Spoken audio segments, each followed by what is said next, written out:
Guys नमस्कार, आदाब, सत श्री अकाल। कैसे हैं आप सब? क्या है हालचाल? तो गाइस आज हम लोग निकल चुके हैं खतरनाक लोकेशन पे। ये बहुत ही खतरनाक लोकेशन आप देख सकते हैं सड़कों पे कितना गड्ढी गुड्ढा है। और मैं अपनी स्विफ्ट से हूँ। यहाँ पे हमारे साहब एक आप जानते हैं world famous YouTuber mister Kehan Chishti Sahab हैं, केहान ब्लॉग्स के। एक हमारे न्यू यूट्यूबर हमारे भाई फराज साहब हैं, और इनको तो आप जानते हैं हमारे मामू जान। तो गाइस आप देख सकते हैं इतना खराब रास्ता है, लेकिन मैं स्विफ्ट की एक तारीफ भी करना चाहूंगा। इसका सस्पेंशन मुझे बहुत अच्छा लगता है। इससे पहले मेरे पास वरना थी फ्लूडिक 1.6, लेकिन उसको मैं जब चलाता था, जब मैंने ये नई ली थी, तो मुझको इसमें और उसमें जमीन आसमान का अंतर ये मिला था कि इसका सस्पेंशन में कोई आवाज नहीं थी, क्योंकि 60 फीट रोड उस टाइम रोड खराब थी, तो गड्ढे गुड्ढी बहुत रहा करते थे। और आज हम इस गाड़ी से चल रहे हैं, इससे खतरनाक लोकेशन पर आए हैं हम लोग इस गाड़ी के बारे में रिव्यू करने के लिए। तो मुझे ढाई साल हो रहा है इस गाड़ी को लिए हुए, तो आज हम लोग इस गाड़ी का रिव्यू करेंगे। तो सस्पेंशन का तो मैंने आपको रिव्यू दे दिया कि काफी अच्छा सस्पेंशन है इसका। बाकी हम लोग गाड़ी से निकलते हैं इस खतरनाक लोकेशन में। देखिए इधर रेलवे ट्रैक है, यहाँ कुछ लोग बैठे हुए हैं, तो यहाँ पे हम लोग वीडियो बनाएंगे। गाड़ी का फुल व्लॉग आपको देखने को मिलेगा। देख सकते हैं कितनी खतरनाक लोकेशन है, कितना खतरनाक रास्ता है। 14 हाई वोल्टेज तार गए हुए हैं यहाँ पे, पूरा खुली आबादी है। रेलवे ट्रैक है यहाँ पे, देखिए 2 लोग रेलवे ट्रैक पे बैठे हैं। शायद ये लोग कुछ नहीं, क्या मुझे पता नहीं है, लेकिन मैं इधर देख सकता हूँ कि इधर देखिए चिश्ती साहब खड़े हैं, और ये देखिए बगल में रेलवे ट्रैक है। तो देखिए गाइस आप पहले इस गाड़ी को देखिए, चौतरफा इसका व्यू देखिए। इस गाड़ी को खरीदना तो गाइस बहुत आसान है, क्योंकि आपको 7.5-8 लाख की बजट में ये गाड़ी मिल जाएगी। देखने में लुक वाइज भी ठीक है, इंटीरियर कुछ खास नहीं है। टॉप मॉडल लेंगे तो थोड़ा बहुत इंटीरियर आपको मिल जाएगा। ग्राउंड क्लियरेंस भी बहुत अच्छा नहीं है, ठीक ठाक है, छोटी गाड़ी के हिसाब से ठीक है। आप ओवरऑल लुक देख सकते हैं। लेकिन गाइस इस गाड़ी को मैंने फिर बता रहा हूँ, इस गाड़ी को खरीदना आसान है, चलाना बहुत मुश्किल है। आपको लगेगा आप चला तो रहे हो स्विफ्ट, लेकिन जो खर्चा बताएगी तेल का, उससे लगेगा आप फॉर्च्यूनर चला रहे हो, फोर्ड की एंडेवर चला रहे हो, क्योंकि इसका एवरेज वैसा ही है। तो चिश्ती साहब कि आपको यहाँ पे आके इस लोकेशन में कैसा लग रहा है? मैं वही सोच रहा हूँ कि मुझे क्या क्या बात करनी है इस गाड़ी के बारे में जी। और गाड़ी देखिए, प्राइस का अगर पर्सपेक्टिव देखेंगे अगर आप, तो प्राइस तो गाड़ी आपने कब खरीदी थी, कितने टाइम हो गया गाड़ी? ये गाड़ी को मैंने करीब 2.5 साल पहले खरीदी थी। वो भी मैं बता रहा हूँ आपको, मैंने मजबूरी में खरीदी थी। एक्चुअली मेरे पास वरना फ्लूडिक थी, तो वरना में अचानक एक पार्ट अंदर का खराब हो गया था। क्लच प्लेट के अंदर से कोई पार्ट होता है, वो खराब हो गया था, तो वो पूरे इलाहाबाद में कहीं मिला नहीं। उसकी वजह से मेरी गाड़ी करीब 20 से 25 दिन खड़ी हो गई थी। वो पार्ट मैंने खरबंदा के यहाँ से ऑर्डर लगाया था, तो वो चेन्नई से वो पार्ट आया था, तो पार्ट को आने में काफी टाइम लग गया था। तो उसकी वजह से मुझे चलने में बड़ी दिक्कत हो रही थी। तो मजबूरी में एट सडन मैंने ये गाड़ी खरीदने का प्लान किया, क्योंकि सस्ती गाड़ी थी और मुझे लुक वाइज ठीक लगती थी। और ये कलर उस टाइम मुझे एक गाड़ी मैंने देखी थी स्विफ्ट ऑलरेडी, इसमें थोड़ा मॉडिफिकेशन कराया था, ये सेम नेवी ब्लू कलर का। तो गाड़ी मुझे बहुत पसंद आई थी, तो उस वजह से मैंने कहा कि गाड़ी कितनी कॉस्ट थी आपकी, कितनी पड़ी थी? 7.25 लाख करीब ये गाड़ी पड़ी थी मुझे। कोई काम कराया गाड़ी में? मैंने कोई खास काम नहीं कराया था। मैंने क्या नाम है, जो स्पीकर था और सोनी का मैंने एक नया वो लगवाया था। अच्छा, ये 2.5 साल के टाइम पीरियड में गाड़ी में कोई बड़ा काम आया आपके? नहीं, गाड़ी में कोई बड़ा काम तो नहीं है, अल्हम्दुलिल्लाह गाड़ी तो ठीक चली। आपका सबसे लंबा गाड़ी कहाँ लेके गए हैं आप?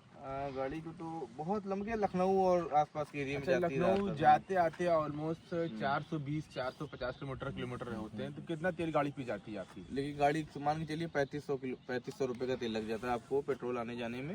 और वहीं मैं अपनी वरना से जब मैं जाता था, वो डीजल गाड़ी थी खैर, तो उसमें मान के चलिए करीब मैं कभी 2000 में, एक बार तो मैं 1200 में भी होके आया था। एक बार बहुत अच्छा माइलेज दे दी थी, 31-32 की माइलेज दे दी थी। पेट्रोल डीजल गाड़ी, हाँ डीजल उस टाइम थोड़ा दाम भी कम था। फिर बाद में वो 18 से 2000 के अंदर जाके हमारी गाड़ी डीजल की आ जाती थी। इससे कम ही लगता हुआ आई थिंक तेल, लेकिन इसमें बहुत ज्यादा लगता है। अच्छा, इसका भी वेरिएशन होता है, हमेशा सेम एवरेज नहीं देती है। बीच में तो एकदम फिक्स हो गया था इसका एवरेज, तो घटता बढ़ता नहीं था। 13-14 पे अगर फिक्स हो गया तो 13-14 ही हमेशा दिखाती थी, चाहे जितनी अच्छी आप गाड़ी चलाइए। तो उसकी वजह से फिर मैं 1-2 बार कंपनी में कंप्लेन किया, मैंने रीसेट भी कई बार लिया कराया। तो रीसेट करने के बाद फिर क्या फ्लक्चुएशन होता था, जैसे आप गाड़ी में तेल डालेंगे तो फ्लक्चुएशन 0 से स्टार्ट हो जाएगा एवरेज। फिर अगर आप कुछ हाईवे पर अच्छे चलते हैं तो 13-14-15-16 तक पहुंचता है। फिर एक बार कॉन्स्टेंट ऊपर नीचे करते अगर आप शहर में चलेंगे, आके एक जगह बन जाएगा, फिर ना घटता है ना बढ़ता है। तो इस तरीके से एवरेज एकदम बंद हो गया। मुझे बहुत परेशान हो गया था, कितना मैं तेल डालूं यार, मैं चल रहा हूँ स्विफ्ट से, दूंगा मैं खर्चा क्या? कितनी गाड़ी का रनिंग कॉस्ट बहुत ज्यादा है भाई। 100 किलोमीटर में अगर 100 रुपए का आप तेल डालते हैं तो मुश्किल से 12-13 किलोमीटर चल रही है। क्योंकि गाड़ी को खरीदना तो आसान है, चलना बहुत मुश्किल है।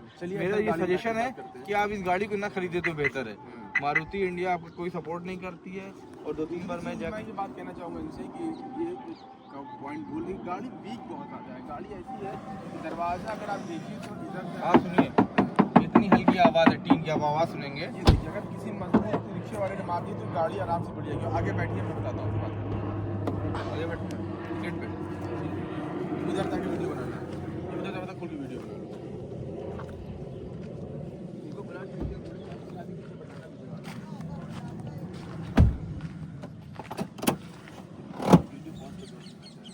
तो गाड़ी की आप चाबी लगा के दिखा दीजिए लोगों को, गाड़ी कितना चल चुकी है। देखिए गाड़ी की चाबी ऐसे सिंपल चाबी होती है। गाड़ी आप चाबी लगाएंगे, ऑन करेंगे तो देखिए करीब 35,000, आप दिखाइए इधर, हमारे दर्शकों को दिखाइए, 35,929 किलोमीटर चल चुकी है हमारी गाड़ी, आप देख सकते हैं। ठीक है, और काफ़ी ज़्यादा इसमें फ्यूल लग चुका होगा। अब तक मैंने काउंट तो नहीं किया, लेकिन मैं जैसे चलाता हूँ। आप इंटीरियर देखेंगे, बेसिक इंटीरियर भाई, इतने पैसे में इससे ज़्यादा इंटीरियर की आप वो भी नहीं कर सकते हैं कि आप किसी ज़्यादा। आप सीट कंफर्ट के बारे में क्या कहना चाहेंगे आप? सीट कंफर्ट बहुत ज़्यादा नहीं है, ठीक ठाक है, हैंड रेस्ट रखने के लिए। और क्या नाम है, आप सीट देख सकते हैं, कंफर्टेबल बहुत नहीं है, लेकिन छोटी जगह पे, छोटे शहरों में चलने के लिए हाँ अच्छी है। जैसे कि मैंने अभी आप लोगों ने देखा होगा, मैंने अभी हैरियर ईवी खरीदी है, बड़ी भारी गाड़ी है माशाल्लाह, अच्छी गाड़ी है। तो उसके बाद जब मैं बैठ रहा हूँ तो मुझे ये गाड़ी काफ़ी छोटी लग रही है, लेकिन मज़ा आ रहा है चलाने में, क्योंकि लग रहा है कि ये बहुत कॉम्पैक्ट है। छोटे शहरों में कहीं भी जाइए तो आपको घबराने की ज़रूरत नहीं होती है, बहुत लगता है कम स्पेस में अच्छी गाड़ी है, कहीं भी आप जा सकते हैं, आ सकते हैं, कोई दिक्कत नहीं है इस चीज़ को चलाने में। सर्विस कॉस्ट कितना गाड़ी का आता है? सर्विस कॉस्ट भी बहुत ज़्यादा नहीं होती, करीब 3 से 3,500 रुपये लगते हैं शुरुआत में, तो और भी ये भी नहीं लगते थे, 3-3,500 में सर्विस की हो जाती है। अगर कोई आपको बेनिफिट मिल रहा है ना, वहाँ तो बेनिफिट मिल रहा है, लेकिन मारुति से मुझे एक बहुत बड़ा क्या नाम है, मुझे ये प्रॉब्लम, मैंने कई बार उनको फ़ोन भी किया वहाँ। आपको क्या इशू? मसला ये था कि मैं पिछली बार जब मैं उसको सर्विस के लिए ले गया था, मुझे क्या नाम है, क्लेम का भी काम था, सर्विस के लिए भी मैं लेके गया था। तो मसला ये था कि वहाँ पे मैं गाड़ी दे के क्लेम के लिए मैंने 10 दिन छोड़ी थी कि उसका फ्यूल पंप कुछ गड़बड़ हो गया था। उसके बाद मैंने नया ऑर्डर किया, वहाँ से आ गया, 10 दिन बाद क्लेम के बाद मुझे सर्विस करा के गाड़ी मिल गई। अब मैं गाड़ी में अब नई गाड़ी लेने जा रहा, तो मैंने सोचा इसको हटा देते हैं, तो मैंने स्पिनिंग के लिए इस पर रेट लगाया, तो एक अच्छा मुझे रेट मिल गया, वहाँ 5.5 लाख रुपए का रेट मिला। मैंने सोचा इसको अच्छा रेट मिला है, स्पिनिंग में मैं बेच देता हूँ इसको। तो मसला ये हुआ कि उन्होंने कहा सर सब कुछ तो ठीक है, लेकिन आपकी जो है मीटर में टैंपरिंग दिखा रहा है। हमने कहा कभी हमने ऐसा कुछ कराया नहीं, तो टैंपरिंग कैसे दिखा रहा है? टैंपरिंग क्या, थोड़ा जल्दी बता दे दर्शकों को, आप टैंपरिंग होता क्या है? टैंपरिंग ये होता है कि मीटर से छेड़छाड़ कुछ किलोमीटर आगे पीछे कराया जाता है, इसका मतलब ये होता है। तो मैंने कंप्लेन जब कराया तो मुझे पता चला कि जो पिछली बार हमारी शोरूम में गाड़ी गई थी, सर्विस सेंटर में जब गाड़ी गई थी, वहां पे उन लोगों ने गलती थी कि अब मेरी मान के चलिए मेरी 22,000 रुपये गाड़ी गई अंदर। हाँ 22,000 तो गाड़ी गई, लेकिन गाड़ी जब निकली है तो वहां पे 27,000 रुपये गाड़ी मेरी गई थी, और वहां से जब निकल के आई बाहर तो वो उन्होंने किलोमीटर गलती से, हाथ चल गया गलती से, उन्होंने 22,000 चढ़ा दिया। मतलब मीटर ट्रैपिंग मीटर ट्रैपिंग नहीं हुआ एक्चुअली में, उनका चढ़ाने की वजह से मीटर ट्रैपिंग शो करने लगा। मारुति कोई हेल्प नहीं हाँ, कर रही है। तो मैंने 2-3 बार कंप्लेन किया, वहाँ के एक मैनेजर थे, उनसे भी कई बार कंप्लेन किया, सर इसको देख लो, इसको करा दो। उन्होंने कहा मैं बहुत बिजी हूँ अभी, मैं बाद में करा दूंगा। कई बार उनको कंप्लेन किया, लेकिन उन्होंने कुछ भी अपनी तरफ से मुझे हेल्प नहीं की।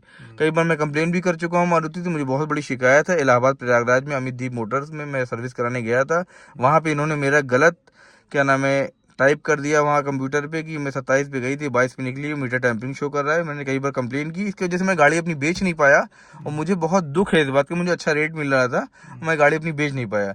तो मारुति को इस चीज़ को देखना चाहिए कि कोई कस्टमर अगर कोई कंप्लेन कर रहा है तो उसको, मुझे ये बहुत बड़ी कंप्लेन है, इसको मारुति को अपने आप को सुधारना चाहिए कि कोई अगर जेन्युइन कंप्लेन है उस पर ध्यान दें, क्यों हुआ, किसकी कमी से हुआ है। अगर हमारी गलती तो भी सुने, अगर उनकी खुद की गलती तो भी सुने। जिस वजह से मीटर टैंपरिंग शो कर रहा है उसको उनको एक मेल करके उसको सही करा सकते थे वो, लेकिन उन्होंने अभी तक नहीं कराया। कस्टमर की कंप्लेन पे ध्यान नहीं देते हैं, जो कि बहुत गलत है। कस्टमर सर्विस को फर्स्ट प्रायोरिटी देनी चाहिए और उनके काम को सुनना चाहिए। तो ये छोटी सी हमारी प्रॉब्लम है मारुति से। अगर मारुति इस चीज़ को अपना अच्छा कर लेगी तो आने वाले दिनों में चीप एंड बेस्ट जो गाड़ी बनाती है, जैसे वो बिक रही है, बिकती रहेगी। अगर वो कस्टमर सर्विस पे ध्यान नहीं देंगे तो उनकी एक से एक मार्केट में कंपटीशन आ चुका है, इनकी सेल में काफ़ी गिरावट होने की अंदेशा है मुझे। तो मामू साहब, आप इस गाड़ी में बैठ के घूमते हैं, तो ये गाड़ी आपको छोटी के हिसाब से कैसी लगती है? अच्छी है, सस्ती भी है। माइलेज लेकिन इससे थोड़ा कम है। माइलेज कम। कंफर्ट कैसा है पीछे? पीछे बैठने में कैसा लगता है? ठीक है, बहुत अच्छा नहीं है। इतने पैसे में और क्या ही अपेक्षा आप करेंगे। हाँ, और कितने किलोमीटर आप बैठ के जा सकते हैं? अरे 100-200 किलोमीटर तो जा ही सकते हैं, अब उसमें क्या है, 200 किलोमीटर हद से ज्यादा नहीं। तो जीजी साहब, आपको आगे जैसे बैठते हैं तो छोटा, आपकी बॉडी भी थोड़ी बड़ी है, भारी है, तो आपको कैसा लगता है आगे बैठ के गाड़ी में? देखिए सीट मेरे हिसाब से कंफर्ट है, ठीक है कंफर्ट है, पर जैसे एक जो मतलब जैसे कि 7-8 लाख की गाड़ी है, उस हिसाब से मैं बहुत ज़्यादा क्या ही एक्सपेक्ट कर सकता हूँ कंपनी से। फिर भी मैं कहता हूँ ठीक है, आगे की सीट में कोई बहुत इशू नहीं है, आप बैठ के लंबी डिस्टेंस कवर कर सकते हैं। और आज तक देखिए जैसा पैसा आपने दिया उस हिसाब से गाड़ी पर, गाड़ी का जो एक बहुत बड़ा यूएसबी स्विफ्ट एक बहुत लीगेसी वाली गाड़ी है, बहुत बड़ा एक इसका एक लंबे टाइम से सेल्स रही है, डीजल में भी आई है, सीएनजी में भी अब और स्विफ्ट और स्विफ्ट डिजायर अपने आप में इनकी सेल को मारुति की संभालती है, समझ लीजिए एक तरह से। बहुत बड़ा मार्जिन, बहुत बड़ा, इंडिया का हाँ। बहुत बड़ा कंज्यूमर स्विफ्ट चलाता है। बस इनकी गाड़ियों में ये है कि बिल्ड क्वालिटी इतनी कमजोर होती है, सबसे ज्यादा एक्सीडेंटल में मौतें स्विफ्ट मतलब मारुति जैसी गाड़ियों में होती अगर है। कोई बड़ा इम्पैक्ट 100 की स्पीड से अगर आपको कोई भी डिस्टर्बिंग चीज रोड पे आ गया, आप गाड़ी संभाल नहीं पाएंगे, आपका अगर कोलिजन होगा, कोलिजन, तो आपकी जान बचने के चांसेस बहुत कम गाड़ी है। आपको कहीं से भी सेफ नहीं करेगी। सेफ नहीं, बस आपको चलाएगी, घुमाएगी, फैलाएगी, बारिश में बचाएगी, धूप में बचाएगी, एसी चलाएगी, लेकिन ये आपको जान से नहीं बचाएगी अगर बहुत खतरनाक एक्सीडेंट होता है। इस मामले में टाटा की गाड़ियां बहुत अच्छी हैं, काफी हद तक उसमें चांसेस होते हैं कि आदमी बच जाए। बाकी मौत लिखी है तो बरह के आके रहेगी, लेकिन फिर भी बिल्ड क्वालिटी टाटा की अच्छी होती है। देखिए टाटा की बिल्ड क्वालिटी अच्छी है, टोयोटा की भी अच्छी है, फोर्ड की भी अच्छी है, हुंडई भी मैं कहूँगा ठीक ठाक गाड़ी बना रही है। और किया से मैं इतना कुछ नहीं एक्सपेक्ट करता, किया गाड़ी बहुत स्ट्रांग नहीं मानता मैं। टाटा तो नंबर 1 पे चल रही है, ठीक है। तो गाड़ी जो भी आप कंपनियां, जो बड़ी कंपनियां, वो गाड़ी में एक जो सबसे बड़ी यूएसबी होती है, गाड़ी जो बिल्ड क्वालिटी है वो इसमें खत्म कर दी गई है। गाड़ी चीप बहुत कर दी गई है, गाड़ी हल्की, दरवाजे बहुत हल्के कर दिए गए हैं, एकदम कुछ दम नहीं गाड़ी में। गाड़ी में एक जो कंट्रोल होता है वो फील नहीं होता। अरे हमारे दर्शकों को अंदर बाहर से डिग्गी खोल के, बाकी बोनट खोल के दिखा दीजिए गाड़ियों के बारे में, क्या क्या बता दीजिए। ठीक, गाड़ी की डिग्गी इतनी है कि जो 3 लोग बैठेंगे उसका मतलब 2-3 लोग को थोड़ा एक बड़ा 2 आपका स्टॉलर आ सकता है, उसके ऊपर कुछ नहीं आ पाएगा। यहाँ पे आप देख सकते हैं। और अच्छा ठीक ठाक छोटा स्पेस है छोटी गाड़ी के हिसाब और से। एक जो इन्होंने स्टेपनी दिया है ये किस साइज की है, आई थिंक ये 165/80 R14 है, तो 14 इंच की स्टेपनी है। आई थिंक 14 इंच का टायर भी इन्होंने दिया हुआ है, अब देख हाँ। सकते हैं। तो इन्होंने यहाँ पे कॉम्प्रोमाइज नहीं किया, टायर जो स्टेपनी का है, क्योंकि टायर की बहुत महंगे 3-4 हज़ार रुपए का ऑलमोस्ट टायर है। अब हम लोग पीछे 3 लोग बैठ के दिखाते हैं क्या कंफर्ट है।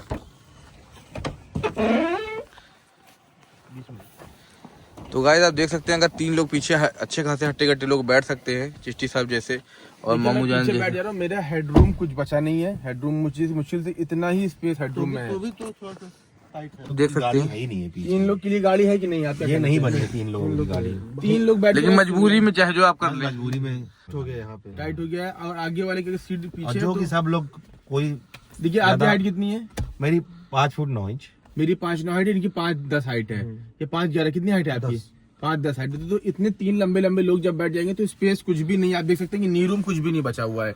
जो नी रूम है, तो देखिए कि जो है 3 आदमी जब बैठे हुए हैं गाड़ी के अंदर, तो मेरा लेग रूम इतना है, इनका लेग रूम इतना लेग रूम इतना है, और आगे ये अपने हाइट के साथ साथ आपका लेग रूम कितना है? देखिए अच्छा ठीक ठाक है। आगे तो मैं अपने हिसाब से बैठ जाता हूँ, मैं पीछे वालों की परवाह नहीं करता हूँ वो कैसे बैठे हैं। हाँ, इनको ज्यादा किसी से मतलब नहीं, तो अपना आराम से दे के बैठते हैं ये। और पीछे देखिए कोई भी स्पेस नहीं है, कोई भी स्पेस गाड़ी में 3 आदमी बैठने लायक बिल्कुल भी गाड़ी नहीं है।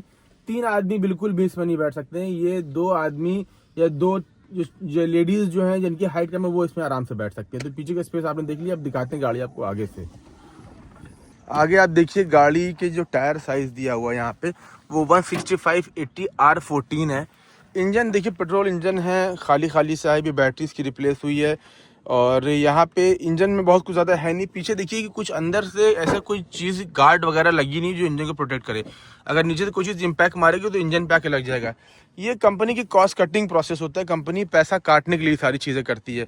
बाकी गाड़ी आप बाहर से देख सकते हैं कि कैसी है। हाइट गाड़ी की बहुत ज़्यादा नहीं है, ग्राउंड क्लियरेंस आप देख सकते हैं कितनी कम है। आई थिंक इतना ही स्पेस दिया हुआ है। आप देख सकते हैं कि मेरा इतना हाथ गाड़ी, इसके ऊपर कोई चीज़ ऑब्स्टिकल आ जाएगा तो गाड़ी उसको कंट्रोल नहीं कर पाएगी। रूम में चलना है, बस थोड़ा सा क्या फ्यूल की वजह से दिक्कत है।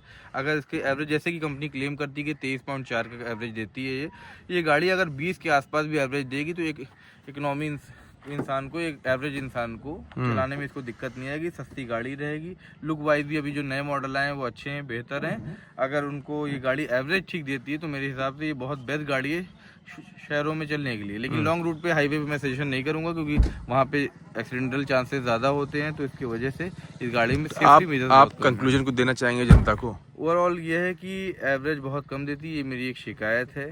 इस चीज़ को अगर एवरेज जिस हिसाब से कंपनी क्लेम करती है, और देखिए इथेनॉल का मामला भी है ना, जो आजकल इथेनॉल ब्लेंड पेट्रोल जो आ रहे हैं उसकी वजह से भी एवरेज गाड़ी का बहुत गिर रहा है। क्या उससे पहले आपको गाड़ी एवरेज देती थी? उससे पहले कुछ बेहतर था, लेकिन इसके बाद से हर गाड़ियों में एवरेज बहुत कम हो गया है। अगर आप गन्ने के जूस से तेल निकालेंगे, गन्ने के जूस से आप पेट्रोल चलाएंगे तो आप क्या एवरेज एक्सपेक्ट करते हैं उससे?